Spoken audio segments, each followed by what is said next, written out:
നമസ്കാരം. ആഗോള പ്രതിരോധ രംഗത്തും ഭൗമരാഷ്ട്രീയത്തിലും വലിയ ചലനങ്ങൾ സൃഷ്ടിച്ചുകൊണ്ട് തുർക്കിക്ക് മേലുള്ള ഉപരോധങ്ങൾ നീക്കുമെന്നും അമേരിക്കയുടെ ഏറ്റവും അത്യാധുനിക 5ാം തലമുറ യുദ്ധവിമാനമായ F-35 തുർക്കിക്ക് ലഭ്യമാക്കുന്ന കാര്യം പരിഗണിക്കുമെന്നും അമേരിക്കൻ പ്രസിഡന്റ് ഡൊണാൾഡ് ട്രംപ് പ്രഖ്യാപിച്ചിരിക്കുകയാണ്. റഷ്യൻ നിർമ്മിത S-400 വ്യോമ പ്രതിരോധ സംവിധാനം വാങ്ങിയതിനെ തുടർന്ന് വർഷങ്ങളായി തുർക്കിക്ക് ഈ അത്യാധുനിക വിമാനങ്ങൾ നൽകില്ലെന്ന കർശന നിലപാടിലായിരുന്നു വാഷിംഗ്ടൺ. എന്നാൽ തുർക്കിയുടെ സ്വന്തം 5ാം തലമുറ യുദ്ധവിമാന പദ്ധതിയായ ക്യാൻ പദ്ധതിക്കായി എഞ്ചിനുകൾ നൽകാൻ അമേരിക്ക തയ്യാറായേക്കുമെന്ന സൂചനയും ആദ്യഘട്ടത്തിൽ 6 F-35 വിമാനങ്ങൾ ലഭ്യമാക്കണമെന്ന തുർക്കിയുടെ ആവശ്യവുമെല്ലാം പുതിയൊരു പ്രതിരോധ കൂട്ടുകെട്ടിൻ്റെ സൂചനയാണ് നൽകുന്നത്. ഈ മാസം 8-ന് അങ്കാറയിൽ നടന്ന നാറ്റോ ഉച്ചകോടിക്കെതിരെ തുർക്കി പ്രസിഡന്റ് എർദോഗാനും ഇപ്പം നടത്തിയ സംയുക്ത പ്രഖ്യാപനത്തിലാണ് ട്രംപ് ഈ നയപരമായ മാറ്റം വ്യക്തമാക്കുന്നത്. എങ്കിലും അമേരിക്കൻ കോൺഗ്രസിൽ നിന്ന് ഈ നയ വ്യതിയാനത്തിന് കടുത്ത എതിർപ്പ് നേരിടേണ്ടി വരുമെന്നാണ് വിലയിരുത്തപ്പെടുന്നത്. ഈ പ്രഖ്യാപനം മിഡിൽ ഈസ്റ്റിലെയും മെഡിറ്ററേനിയൻ മേഖലയിലെയും ശക്തി സന്തുലിതാവസ്ഥയെ തകിടം മറിക്കുമെന്ന് ഭയപ്പെടുന്ന ഇസ്രയേൽ, ഗ്രീസ് തുടങ്ങിയ രാജ്യങ്ങളെ മാത്രമല്ല ഇന്ത്യയെയും ഈ തീരുമാനം ആശങ്കപ്പെടുത്തുന്നുണ്ട്. ആധുനിക വ്യോമയുദ്ധ ചരിത്രത്തിൽ ഏറ്റവും മികച്ച 5ാം തലമുറ മൾട്ടി റോൾ യുദ്ധവിമാനമാണ് ലോക്ഹീഡ് മാർട്ടിൻ നിർമ്മിക്കുന്ന F-35 ലൈറ്റ്നിംഗ് II. വിമാനത്തിൻ്റെ അത്യാധുനിക സെൻസർ ഫ്യൂഷൻ സംവിധാനം, 360 ഡിഗ്രി ക്യാമറകൾ, റഡാർ, ഇലക്ട്രോണിക് വാർഫെയർ സ്യൂട്ടുകൾ എന്നിവയിൽ നിന്നുള്ള വിവരങ്ങൾ ഏകോപിപ്പിച്ച് പൈലറ്റിന് യുദ്ധക്കളത്തിൻ്റെ തത്സമയ ചിത്രം പൂർണ്ണമായി നൽകുന്നു. ഒരു ഗോൾഫ് ബോളിൻ്റെ അത്രമാത്രം റഡാർ ക്രോസ് സെക്ഷൻ ഉള്ളതിനാൽ ശത്രുവിൻ്റെ ശക്തമായ റഡാർ പ്രതിരോധ വലയങ്ങൾ ഭേദിച്ച് കടക്കാനും അദൃശ്യമായിരുന്ന് ആക്രമണങ്ങൾ നടത്താനും ഇതിന് സാധിക്കും. നിലവിൽ ലോകത്താകമാനം 1340-ലധികം F-35 വിമാനങ്ങൾ നിർമ്മിച്ച് കൈമാറിയിട്ടുണ്ട്. 10 രാജ്യങ്ങൾ ഇപ്പോൾ തന്നെ ഈ വിമാനങ്ങൾ ഉപയോഗിക്കുമ്പോൾ മറ്റ് 11 രാജ്യങ്ങൾ ഓർഡർ നൽകി കാത്തിരിക്കുകയാണ്. മുൻ വർഷങ്ങളിലെ സോഫ്റ്റ്വെയർ, ഹാർഡ്വെയർ തടസ്സങ്ങൾ മറികടന്ന് കഴിഞ്ഞ വർഷം മാത്രം റെക്കോർഡ് നിരക്കായ 191 വിമാനങ്ങളാണ് നിർമ്മിച്ചത്. അമേരിക്കയിലെ ടെക്സസ് കൂടാതെ ഇറ്റലിയിലും ജപ്പാനിലും ഇതിന് അസംബ്ലിംഗ് പ്ലാന്റുകളുണ്ട്. F-35A, F-35B, F-35C എന്നിങ്ങനെ 3 വേരിയൻറ്റുകളാണ് ഈ വിമാനത്തിലുള്ളത്. ആകാശ മേധാവിത്വത്തിൽ അമേരിക്കയുടെ തന്നെ ഇരട്ട എഞ്ചിൻ യുദ്ധവിമാനമായ F-22 റാപ്റ്റർ മുന്നിലാണെങ്കിലും മൾട്ടി റോൾ മികവിൽ F-35 തന്നെയാണ് മുന്നിൽ. ചൈനയുടെ 300-ലധികം വരുന്ന J-20 മൈറ്റി ഡ്രാഗൺ വിമാനങ്ങളും അടുത്തിടെ സീരിയൽ പ്രൊഡക്ഷൻ ആരംഭിച്ച J-35AE വേരിയൻറ്റുകളും പ്രതിരോധ വിപണിയിലുണ്ടെങ്കിലും അവിടെ യഥാർത്ഥ ശേഷി ഇപ്പോഴും രഹസ്യമാണ്. റഷ്യയുടെ സുഖോയ് Su-57 വിമാനങ്ങൾക്ക് ആധുനിക F-35 വിമാനങ്ങളുടെ അത്രയും സ്റ്റെൽത്ത് ശേഷിയില്ല എന്നാണ് വിദഗ്ധ പക്ഷം. റഷ്യയിൽ നിന്ന് S-400 മിസൈൽ പ്രതിരോധ സംവിധാനം വാങ്ങിയതോടെയാണ് തുർക്കി 2019-ൽ F-35 പദ്ധതിയിൽ നിന്ന് അമേരിക്ക പുറത്താക്കിയിരുന്നത്.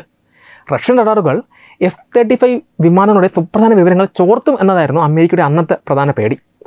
S-400 പൂർണ്ണമായും ഒഴിവാക്കാതെ തുർക്കിക്ക് വിമാനങ്ങൾ നൽകില്ലെന്ന് അമേരിക്കൻ കോൺഗ്രസും വ്യക്തമാക്കിയിരുന്നു. എന്നാൽ ഇതിനോടകം തുർക്കി തങ്ങളുടെ പ്രാദേശിക നിലപാടുകൾ കർശനമാക്കുകയും ഇസ്രായേലിനും ഗ്രീസിനും നേരെ നിരന്തരം ഭീഷണി മുഴക്കുകയും ചെയ്തിട്ടുണ്ട്. ചൈനീസ് ടെലികമ്മ്യൂണിക്കേഷൻ കമ്പനിയായ ഹുവാവേയുമായും 5G ഇൻഫ്രാസ്ട്രക്ചറുമായും തുർക്കി ബന്ധം ശക്തമാക്കുന്നത് അമേരിക്കയ്ക്ക് ആശങ്കയുണ്ടാക്കുന്ന കാര്യങ്ങളാണ്. ഇതിനു മുൻപ് UAEക്ക് F-35 വിമാനങ്ങൾ നിഷേധിക്കപ്പെടാൻ കാരണമായതും ഇതേ ചൈനീസ് ബന്ധമായിരുന്നു. ഈ സാഹചര്യത്തിൽ തുർക്കി തങ്ങളുടെ കൈവശമുള്ള S-400 മിസൈൽ പ്രതിരോധ സംവിധാനങ്ങൾ ഏതെങ്കിലും 3ാം രാജ്യത്തിന് കൈമാറണമെന്ന വ്യവസ്ഥയിലുള്ള ഒരു റോഡ് മാപ്പ് മുന്നോട്ട് വെച്ചാണ് അമേരിക്ക ഇപ്പോൾ നിലപാട് മാറ്റത്തിന് ഒരുങ്ങുന്നത്. ട്രംപിൻ്റെ ഈ നയമാറ്റത്തിൽ ഏറ്റവും കൂടുതൽ ആശങ്കപ്പെടുന്നത് ഇസ്രായേലും ഗ്രീസുമാണ്. മിഡിൽ ഈസ്റ്റിലെ തങ്ങളുടെ ഗുണപരമായ സൈനിക മേധാവിത്വം ഈ ഇടപാടിലൂടെ തകരുമെന്നാണ് ഇസ്രായേൽ പ്രധാനമന്ത്രി ബെഞ്ചമിൻ നെതന്യാഹു മുന്നറിയിപ്പ് നൽകുന്നത്. ഹമാസിനും മുസ്ലിം ബ്രദർഹുഡിനും പിന്തുണ നൽകുന്ന തുർക്കി വിശ്വസിക്കാൻ കൊള്ളുന്ന അമേരിക്കൻ സഖ്യകക്ഷി അല്ലെന്ന് വ്യക്തമാക്കിയ നെതന്യാഹു വാഷിംഗ്ടണിൽ ശക്തമായ നയതന്ത്ര സമ്മർദ്ദം ചെലുത്തുന്നുണ്ട്. ഗ്രീസും ഈ തീരുമാനത്തെ ശക്തമായി എതിർക്കുന്നു. ഏജിയൻ കടലിലെ ദ്വീപുകളുടെ അതിർത്തി തർക്കങ്ങൾ നിലനിൽക്കുന്ന സാഹചര്യത്തിൽ തുർക്കിയുടെ കയ്യിൽ 5ാം തലമുറ സ്റ്റെൽത്ത് വിമാനങ്ങൾ എത്തുന്നത് മെഡിറ്ററേനിയൻ മേഖലയിൽ വലിയൊരു ആയുധ മത്സരത്തിന് വഴിവെക്കുമെന്നാണ് ഏതൻസ് ഭയപ്പെടുന്നത്. ഇതിനെ പ്രതിരോധിക്കാൻ ഗ്രീസ് ഇതിനോടകം ഫ്രാൻസിൽ നിന്നും റഫാൽ വിമാനങ്ങൾ വാങ്ങുകയും 2028 ലഭിക്കുന്നതിനായി 20 F-35A വിമാനങ്ങൾക്ക് ഓർഡർ നൽകുകയും ചെയ്തിട്ടുണ്ട്. അമേരിക്കയുടെ ഈ നീക്കം ഇന്ത്യക്ക് വലിയൊരു സുരക്ഷാ വെല്ലുവിളിയാണ് ഉയർത്തുന്നത്. തുർക്കിയും പാകിസ്ഥാനും തമ്മിലുള്ള സൈനിക വ്യോമയാന പങ്കാളിത്തം അതിവേഗത്തിലാണ് ഇപ്പോൾ വളരുന്നത്. തുർക്കിയുടെ 5ാം തലമുറ യുദ്ധവിമാനമായ കാൻ പദ്ധതിയിൽ പാകിസ്ഥാൻ എഞ്ചിനീയർമാർ നേരിട്ട് പങ്കെടുക്കുകയും സാങ്കേതിക വിദ്യകൾ പങ്കിടുകയും ചെയ്യുന്നുണ്ട്. കൂടാതെ തുർക്കി നിർമ്മിത ബൈരക്തർ TB2 അങ്ക UAV ഡ്രോണുകളും കെമാൻ കേഷ് ക്രൂയിസ് മിസൈലുകളും പാകിസ്ഥാൻ വലിയ തോതിൽ വാങ്ങിക്കൂട്ടുന്നുണ്ട്. ചൈനീസ് സെൻസറുകളും തുർക്കിയുടെ ഡ്രോൺ സാങ്കേതിക വിദ്യയും ഒത്തുചേരുമ്പോൾ പാകിസ്ഥാൻ്റെ സൈനിക നിരീക്ഷണ ശേഷി വലിയ തോതിൽ വർദ്ധിക്കും. കഴിഞ്ഞ വർഷം നടന്ന ഓപ്പറേഷൻ സിന്ദൂർ സമയത്ത് തുർക്കി പാകിസ്ഥാനെ പരസ്യമായി പിന്തുണയ്ക്കുകയും 350-ലധികം അത്യാധുനിക ഡ്രോണുകൾ നൽകി സഹായിക്കുകയും ചെയ്തു. ഇന്ത്യൻ അതിർത്തികളിൽ ആക്രമണം നടത്താൻ തുർക്കി സൈനിക ഉപദേശകർ പാകിസ്ഥാനെ സഹായിച്ചതായും റിപ്പോർട്ടുകളുണ്ട്. അതോടൊപ്പം ഇറാനുമായുള്ള ചർച്ചകൾക്കായി പാകിസ്ഥാൻ പ്രധാനമന്ത്രി ഷെഹ്ബാസ് ഷെരീഫിനെയും ഫീൽഡ് മാർഷൽ അസീം മുനീറിനെയും ട്രംപ് പ്രധാന മധ്യസ്ഥരായി തിരഞ്ഞെടുത്തതും ഇന്ത്യക്ക് നയതന്ത്രപരമായി വലിയൊരു തിരിച്ചടി തന്നെയാണ്. തുർക്കി, പാകിസ്ഥാൻ, ചൈന കൂട്ടുകെട്ടിനെ പ്രതിരോധിക്കാൻ ഇന്ത്യ തങ്ങളുടെ തന്ത്രപരമായ നീക്കങ്ങൾ ശക്തമാക്കണം. തുർക്കിയുടെ പ്രാദേശിക എതിരാളികളായ സൈപ്രസ്, അർമേനിയ, ഗ്രീസ് തുടങ്ങിയ രാജ്യങ്ങളുമായി ഇന്ത്യ പ്രതിരോധ ബന്ധം ഇതിനോടകം തന്നെ വിപുലീകരിച്ചിട്ടുണ്ട്. അർമേനിയയ്ക്ക് പിനാക്കി റോക്കറ്റ് സിസ്റ്റവും ആദ്യമായി ഇന്ത്യൻ നിർമ്മിത ആകാശ് വ്യോമ പ്രതിരോധ മിസൈൽ സംവിധാനവും ഇന്ത്യ കൈമാറുകയുണ്ടായി. കൂടാതെ ഈസ്റ്റേൺ മെഡിറ്ററേനിയൻ മേഖലയിൽ ഇന്ത്യൻ നാവികസേനയുടെ സാന്നിധ്യം ശക്തമാവുകയും ഗ്രീസ്, ഇസ്രായേൽ തുടങ്ങിയ രാജ്യങ്ങളുമായി സംയുക്ത സൈനിക പരിശീലനങ്ങൾ നടത്തുകയും ചെയ്യുന്നുണ്ട്. തുർക്കിയെ പൂർണ്ണമായും ഒഴിവാക്കിക്കൊണ്ടുള്ള India Middle East economic corridor പദ്ധതിയും ഇതിൻ്റെ ഭാഗമാണ്.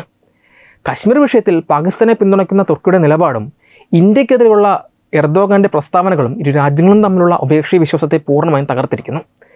അമേരിക്ക തുർക്കിക്ക് F-35 വിമാനങ്ങൾ നൽകിയാൽ അത് എർദോഗാൻ്റെ ധാർഷ്ട്യം വർദ്ധിപ്പിക്കുകയും സൗത്ത് ഏഷ്യൻ മേഖലയിലെ സുരക്ഷാ സന്തുലിതാവസ്ഥയെ സാരമായി ബാധിക്കുകയും ചെയ്യും. ഈ സാഹചര്യത്തിൽ സ്വന്തം സൈനിക കരുത്ത് വർദ്ധിപ്പിക്കുന്നതോടൊപ്പം തന്നെ മിഡിൽ ഈസ്റ്റിലെയും മെഡിറ്ററേനിയയിലെയും പങ്കാളിത്തം കൂടുതൽ ശക്തമാക്കുക മാത്രമാണ് ഇന്ത്യക്ക് മുന്നിലുള്ള ഏക പോംവഴി. ഇതിനൊപ്പം തുർക്കി കൈവശം വയ്ക്കുന്ന അത്യാധുനിക പ്രതിരോധ സാങ്കേതിക വിദ്യകളും വിമാന എഞ്ചിനുകളും പാകിസ്ഥാനിലേക്ക് എളുപ്പത്തിൽ കൈമാറ്റം ചെയ്യപ്പെടാനുള്ള സാധ്യതയാണ് ഇന്ത്യ പ്രധാനമായും ആശങ്കപ്പെടുന്നത്.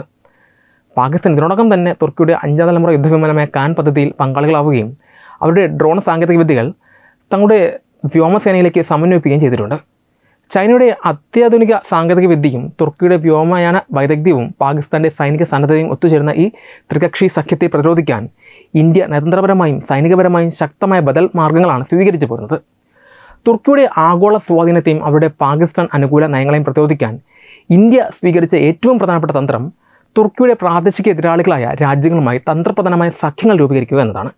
ഇതിൻ്റെ ഭാഗമായി സൈപ്രസ്, അർമേനിയ, ഗ്രീസ്, ഇസ്രായേൽ തുടങ്ങിയ രാജ്യങ്ങളുമായി ഇന്ത്യ തങ്ങളുടെ പ്രതിരോധ നയതന്ത്ര ബന്ധങ്ങൾ വളരെ വേഗത്തിൽ വിപുലീകരിച്ചു വരുന്നു. കശ്മീർ വിഷയത്തിൽ പാകിസ്ഥാനെ പിന്തുണയ്ക്കുന്ന തുർക്കിയുടെ നിലപാടിനെതിരെ സൈപ്രസുമായുള്ള ഇന്ത്യയുടെ തന്ത്രപരമായ പങ്കാളിത്തം വലിയൊരു നയതന്ത്ര കരുത്താണ് നൽകുന്നത്. കൂടാതെ തുർക്കിയുടെ സഖ്യകക്ഷിയായ അസർബൈജാൻ്റെ ഭീഷണി നേരിടുന്ന അർമേനിയയ്ക്ക് ഇന്ത്യ വലിയ തോതിൽ അത്യാധുനിക ആയുധങ്ങൾ നൽകുന്നുണ്ട്. പിനാക്ക മൾട്ടി ബാരൽ റോക്കറ്റ് സിസ്റ്റങ്ങൾ അർമേനിയയ്ക്ക് കൈമാറിയ ഇന്ത്യ തദ്ദേശീയമായി വികസിപ്പിച്ച ആകാശ് വ്യോമ പ്രതിരോധ മിസൈൽ സംവിധാനം വാങ്ങുന്ന ആദ്യ അന്താരാഷ്ട്ര ഉപഭോക്താവായി അർമേനിയയെ മാറ്റുകയും ചെയ്തു. മെഡിറ്ററേനിയൻ മേഖലയിൽ തങ്ങളുടെ സ്വാധീനം ഉറപ്പിക്കാൻ ശ്രമിക്കുന്ന തുർക്കിക്ക് ശക്തമായ മറുപടിയായി ഇന്ത്യ ഈ പ്രദേശത്ത് തങ്ങളുടെ നാവിക സാന്നിധ്യം, നയതന്ത്ര ഇടപാടുകളും ശക്തമാക്കിയിട്ടുണ്ട്. ഗ്രീസുമായും ഇസ്രായേലുമായും ചേർന്ന് വായുസേന, നാവികസേന, സ്പെഷ്യൽ ഫോഴ്സ് എന്നിവ കേന്ദ്രീകരിച്ച് സംയുക്ത സൈനിക പരിശീലനങ്ങളും വ്യായാമങ്ങളും ഇന്ത്യ പതിവായി നടത്തുന്നു. ഇത് മെഡിറ്ററേനിയൻ മേഖലയിലെ ഇന്ത്യയുടെ സൈനിക ശേഷി വർദ്ധിപ്പിക്കുന്നതിനൊപ്പം തുർക്കിക്ക് തന്ത്രപരമായ സമ്മർദ്ദം സൃഷ്ടിക്കാനും സഹായിക്കുന്നുണ്ട്. വ്യോമയാന മേഖലയിലെ പ്രതിരോധ ഉൽപ്പാദനങ്ങളിൽ ഇന്ത്യയുടെ ഏറ്റവും വലിയ പങ്കാളിയാണ് ഇസ്രായേൽ. തുർക്കിക്ക് F-35 നൽകുന്നതിനെ ഇസ്രായേൽ ശക്തമായി എതിർക്കുന്നതിനാൽ ഇന്ത്യയും ഇസ്രായേലും തമ്മിലുള്ള സൈനിക വ്യോമയാന സഹകരണം കൂടുതൽ ഊഷ്മളമാക്കാൻ ഈ സാഹചര്യം വഴി തുറക്കും. നയതന്ത്ര ബന്ധങ്ങൾക്ക് പുറമെ സാമ്പത്തികമായ പ്രതിരോധ മാർഗ്ഗങ്ങളും ഇന്ത്യ രൂപപ്പെടുത്തുന്നുണ്ട്. തുർക്കിയെ പൂർണ്ണമായും ഒഴിവാക്കിക്കൊണ്ട് അറബ് രാജ്യങ്ങളിലൂടെ കടന്നുപോകുന്ന India Middle east Europe economic corridor India ശക്തമായി പിന്തുണയ്ക്കുന്നു. ഇതിലൂടെ തുർക്കിയുടെ വ്യാപാര മേഖലയിലെ മേധാവിത്വത്തെ മറികടക്കാനും സമാന്തരമായ ഒരു സാമ്പത്തിക പാത സൃഷ്ടിക്കാനും ഇന്ത്യക്ക് സാധിക്കും. അതോടൊപ്പം തന്നെ ആഭ്യന്തരമായി സ്വന്തം സൈനിക ശേഷിയും പ്രതിരോധ ഉൽപ്പാദനവും വർദ്ധിപ്പിച്ച് ശക്തമായൊരു പ്രതിരോധം തീർക്കാനും ഇന്ത്യ മുൻകൈ എടുക്കുന്നുണ്ട്. അമേരിക്കൻ പ്രസിഡന്റ് ഡൊണാൾഡ് ട്രംപിൻ്റെ നയങ്ങളിലെ അസ്ഥിരതകളും പെട്ടെന്നുള്ള തീരുമാനങ്ങളും മാറി മറിയുന്നതുവരെ തന്ത്രപരമായ ക്ഷമയോടെ കാത്തിരിക്കുകയും അതേസമയം അതിർത്തികളിലെ സുരക്ഷാ സജ്ജീകരണങ്ങൾ ശക്തമാക്കുകയും ചെയ്യുക എന്നതാണ് ഇന്ത്യ നിലവിൽ സ്വീകരിക്കുന്ന മികച്ച പ്രതിരോധ തന്ത്രം. ഈ വീഡിയോയെക്കുറിച്ചുള്ള നിങ്ങളുടെ അഭിപ്രായങ്ങൾ കമൻറ്റുകളായി രേഖപ്പെടുത്തൂ. വീഡിയോ ഇഷ്ടമായി ലൈക്ക് ചെയ്യൂ, ഷെയർ ചെയ്യൂ. കൂടുതൽ വീഡിയോകൾക്കായി ഞങ്ങളുടെ ചാനൽ സബ്സ്ക്രൈബ് ചെയ്യൂ. വെബ് ഡെസ്ക് തത്തുമി ന്യൂസ്.